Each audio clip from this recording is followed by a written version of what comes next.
Électrification des villes de Mbuji-Mayi et de Kananga, les deux capitales des provinces du Kasaï. Les doutes persistent encore et les populations de ces provinces doivent encore attendre. Tout est aux arrêts.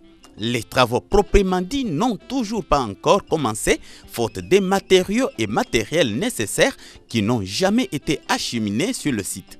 C'est ce que les responsables d'Angélique International, firme indienne commise à cet ouvrage, ont révélé au député national Claudel André Lubaya. Pour la deuxième fois, c'est élu de Kananga qui tient à connaître l'évolution des travaux de construction du barrage de Katende a profité de ses vacances parlementaires pour s'y rendre. Dans sa circonscription électorale, tout le monde ne fait qu'attendre ce déclic d'allumage des ampoules qui puisse booster le développement de toute la province. Pour cela, l'honorable Lubaya a parcouru à l'aller tout comme au retour 220 km de Kananga jusqu'aux 10 sites. Y arrivé, le secrétaire général adjoint de l'UNC ne s'est pas attardé à s'entretenir avec des responsables d'Angélique International avant d'être conduit sur les lieux où doit être érigée la centrale. Mécontent du constat fait sur le site, Claudel André Lubaya a parlé de la persistance de ce qu'il avait autrefois appelé mensonge d'État sur le projet de construction du dit barrage, car en dehors des puits forêts et des tours creusés ça et là, rien de concret ni de précis ne s'est fait sur ces sites où l'honorable Lubaya Walubaya n'a vu aucun début effectif des travaux de construction d'un barrage. Je suis arrivé ici à Katende, le site destiné à abriter, si la volonté politique y est, le futur barrage hydroélectrique devant desservir les deux provinces du Kasaï, occidentale et orientale, qui depuis 2 années souffrent sérieusement des problèmes dès leur électrification. L'année dernière, j'étais sur ce site et à l'occasion, j'avais rencontré les principaux responsables qui y travaillent et qui y sont installés d'ailleurs. Et avec eux, j'avais fait le constat selon lequel il n'y avait rien de sérieux, rien de concret, rien de pratique qui serait en train de se faire. Et j'avais tiré la sonnette d'alarme pour dire que Katende risquait d'être un mensonge, un grossier mensonge d'État. Une année après, donc ce 27 août, je viens encore à Katende pour m'enquérir soit du début de travaux, soit de l'évolution de 10 travaux. Mais là, je suis également déçu. Je suis encore déçu dans la mesure où, en arrivant sur le site, je me suis rendu compte qu'en fait, les travaux proprement dits de construction du barrage, de construction de la centrale, de mise en place du chantier, ces travaux n'ont pas encore été démarrés, ils n'ont pas encore été entamés et ils n'ont pas encore été effectués. J'ai noté tout simplement sur le site la présence de beaucoup d'agents des sujets indiens. J'ai noté sur le site la présence de beaucoup de nos compatriotes. Mais curieusement, je n'ai pas noté la présence de l'État. Parce que sur un chantier comme celui-ci, l'État devait y être représenté à travers un fonctionnaire dirigeant. Ce fonctionnaire dirigeant n'est pas sur le site et ça pose quand même problème. Ça montre que quelque part, l'État lui-même n'est pas encore totalement engagé pour le début effectif des travaux de construction du barrage de Katende.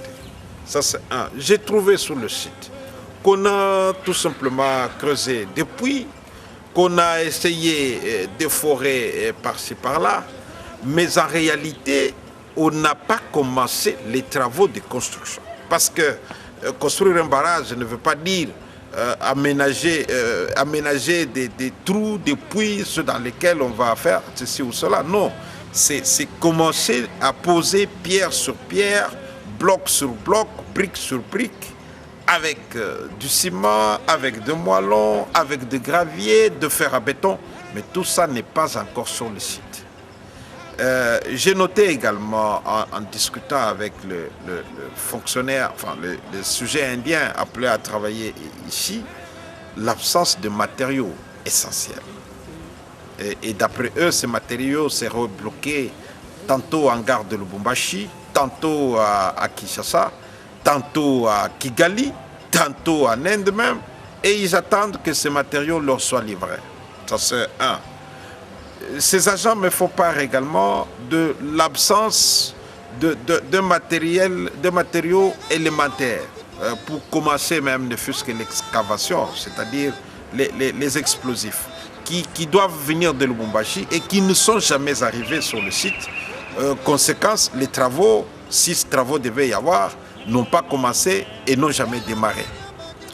3, j'ai noté de la part de sujets indiens qui sont appelés à travailler sur le site, leurs préoccupations en ce qui concerne les matériels essentiels, les engins roulants.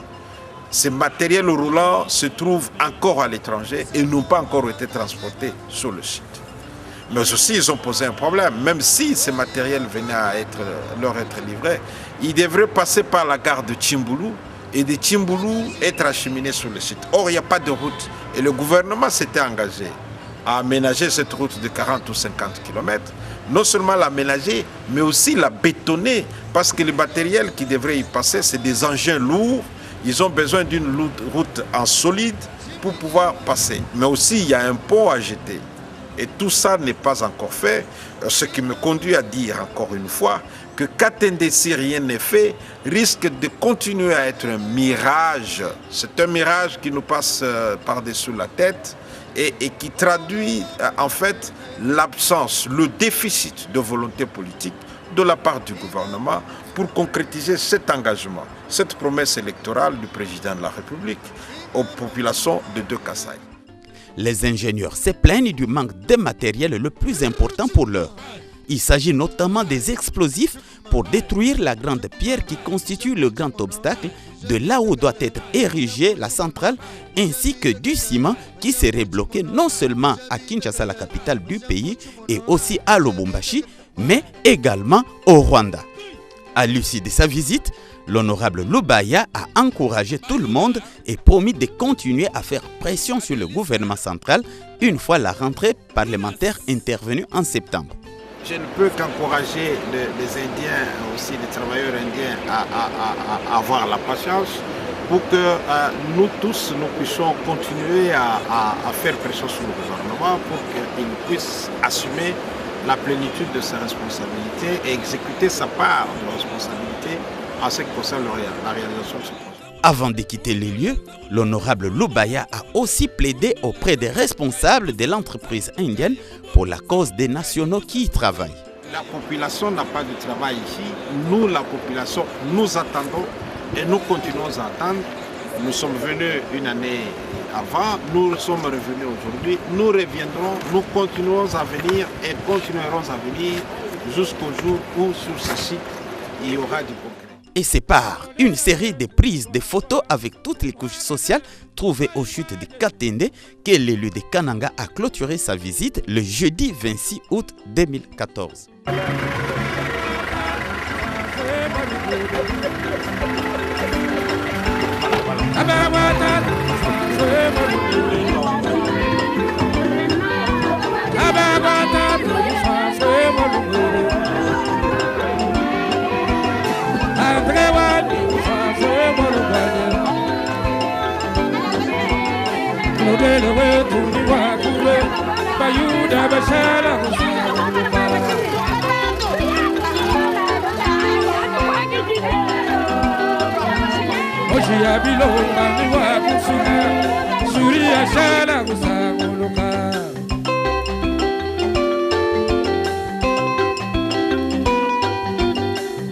Bilomba ni wakule rubaye taiwaye chena na bimbe